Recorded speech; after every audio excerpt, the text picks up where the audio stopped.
बिस्मिल्लाहिर्रहमानिर्रहीम। अस्सलामुअलैकुम। उम्मीद है आप सब लोग खैरियत से होंगे। आज मैं बनाने जा रही हूँ लाहौरी चने या लाहौरी छोले, जो बहुत ही आसानी से और कम बजट में तैयार होंगे। तो चलिए स्टार्ट करते हैं। ये आधा किलो चने हैं जो मैंने रात भर भिगोए थे, तकरीबन 8 घंटे, और इनको मैंने 1 टेबलस्पून नमक डाल के सीटी बजने के बाद मैंने 20 मिनट तक इनको बॉईल किया है। अब ये बिल्कुल तैयार हैं और सॉफ्ट भी हो चुके हैं। तो बस अब इसको हम एक साइड पे रखते हैं। अब मैंने एक कढ़ाई ले ली है। अब इसके अंदर मैं 1/4 कप ऑयल का डालने लगी हूँ। क्योंकि हम घर के लिए बना रहे हैं तो बहुत ज़्यादा ऑयल यूज़ नहीं करेंगे। अगर हमने कोई कमर्शियल बेस पे बनाना तब हम ज़्यादा ऑयल यूज़ करेंगे। ये 2 बड़े प्याज जिनको मैंने ग्राइंडर में अच्छी तरह पीस लिया है वो इसके अंदर डाल रही हूँ। फिर इसको मैंने अब भून लेना है। इनको ग्राइंडर इसलिए किया है ताकि अच्छा सा पेस्ट बन जाए, और इसको हमने गोल्डन होने तक फ्राई करना है।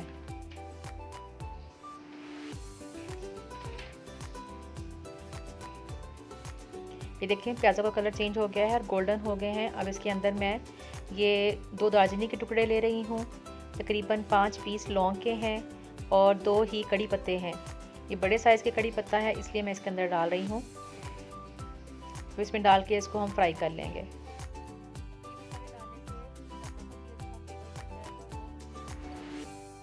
इसको हल्का सा फ्राई करना है।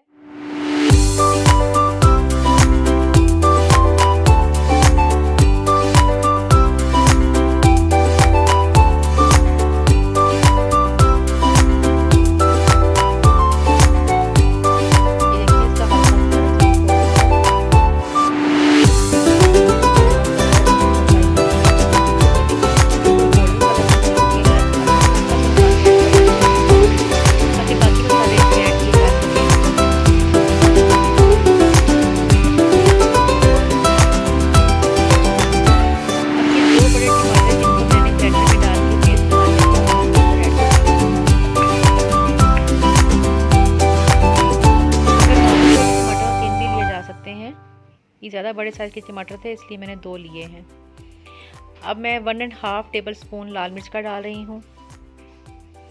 मिर्चों का जो टेस्ट है वो आप अपने ऊपर डिपेंड भी करता है कितना आप लोग तेज़ या हल्की खाते हैं। 1 टीस्पून हल्दी डाल रही हूँ।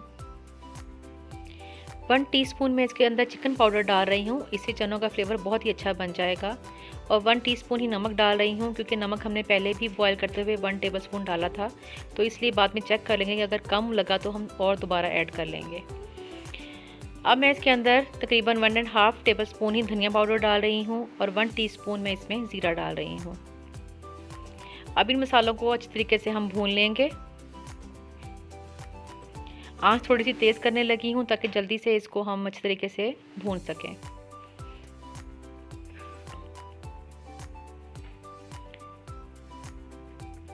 तकरीबन 10 मिनट हो चुके हैं। मसाला हमारा तकरीबन भून चुका है। ये देखें ऑयल बाहर निकल आया है। अब इसके अंदर मैं चने डाल रही हूँ।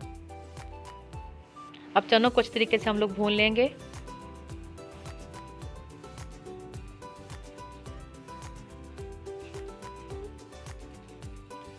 अब इसको इतना भूनना है कि इसका जो ऑयल है वो बाहर निकल आए और मसाला अच्छी तरीके से खुश्क हो जाए।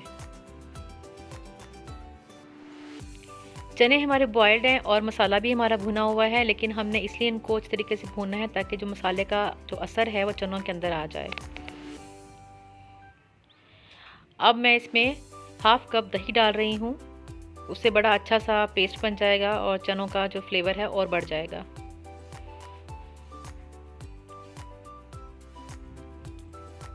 अब इसको तेज़ आंच पे भूनेंगे हम।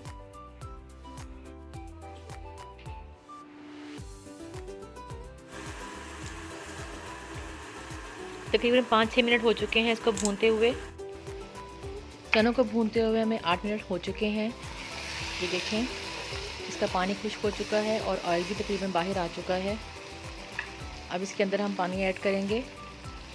अब ये जो मैंने चनों का पानी जो एक्स्ट्रा था वो निकाला था वो इसके अंदर मैं डाल रही हूँ।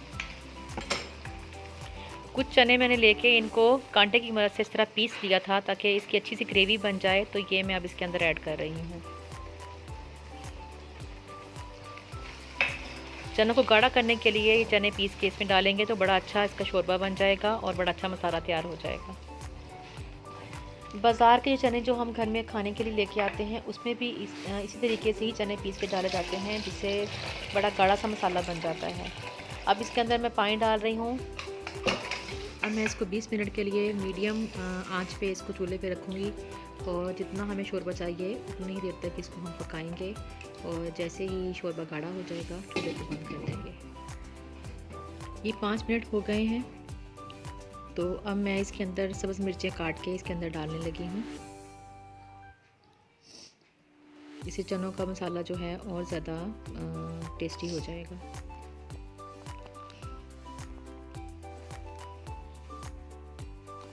तकरीबन 20 मिनट हो चुके हैं, शोरबा काफ़ी हद तक गाढ़ा हो चुका है। तो अब इससे ज़्यादा मैं गाढ़ा नहीं करूँगी क्योंकि ठंडा होने के बाद ये और गाढ़ा हो जाएगा। अब इस पॉइंट पे आके मैं इसका नमक भी टेस्ट कर लूँगी। नमक बिल्कुल परफेक्ट था, मुझे और ज़्यादा डालने की ज़रूरत नहीं पड़ी। तो ये चने तैयार हैं। इसमें थोड़ा सा धनिया डालने लगी हूँ। धनिया ऑप्शनल है, अगर आप लोग नहीं डालना चाहते तो आप ना डालें। चलिए जी अब इसको डिश आउट करते हैं। ये देखें इसकी परफेक्ट लुक और ये जो है इसकी फ़ाइनल लुक है। अब इसके ऊपर मैं गरम मसाला छिड़क रही हूँ और थोड़ा सा धनिया गार्निश कर रही हूँ। इस रेसिपी को ज़रूर ट्राई कीजिएगा और मुझे बताइएगा कि चने कैसे बने। मेरी वीडियो पसंद आए तो इसको सब्सक्राइब ज़रूर कीजिएगा, लाइक और शेयर भी कीजिएगा। आप लोगों का बहुत बहुत शुक्रिया। अल्लाह हाफिज़।